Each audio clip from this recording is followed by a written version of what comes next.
ma väga loodan, et nüüd me hakkame keskenduma just nendele uutele väljakutsetele. Nendele väljakutsetele, millest me vaid unistasime siis, kui Eesti sai vabaks aastal 1991. Minu meelest on küps aeg viia läbi jõulisi reforme ja samasuguse arusaamaga nagu neid viidi läbi veerand sajandit tagasi. Et me teeme asju sellepärast, et me hoolime riigist, mitte sellest, et me saame istuda Riigikogus. Rahvas väheneb ja rahvas vananeb, siis on väga selge see, et Eesti riiki tuleb sama hästi või veel paremini üleval pidada väiksema ressursibaasiga ehk teisisõnu efektiivsemalt ja selleks on vaja riiki reformida.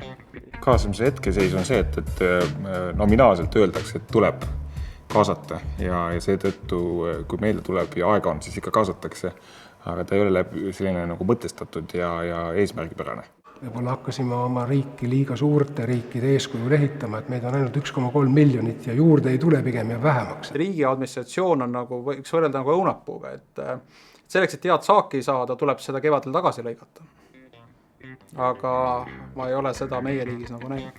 Iga õigusakt meile vastu võetakse, kui mitte otseselt, siis kaudselt tekitab tegelikult uut vajadust, uute ametnike järgi, uute õigusaktide jõustajate järgi, mis tähendab seda, et seadusloome, kui ta ei ole põhjendatud ja kui ta on sellise asendustegevuse maiguga, taas toodab see vajadust ametnikkonna järgi. No minu arvates vaat siin see, kui tahetakse Eesti riigis pakkuda kõikidele kodanikele võrdseid avalikke teenuseid, see on tegelikult puhtalt riigi ülesanne. See on see protsess, mis on demokraatlikus riigis endast mõistetav, et aeg-ajalt vaadatakse üle riigi kesktasandi ja kohaliku omavalitsuse tasandi vaheline funktsioonide jaotus ja see, milline tasand neid kõige otstarbekamalt suudab täita, peakski neid siis täitma. Riigikogu roll võiks olla tugevam, kui ta on praegu.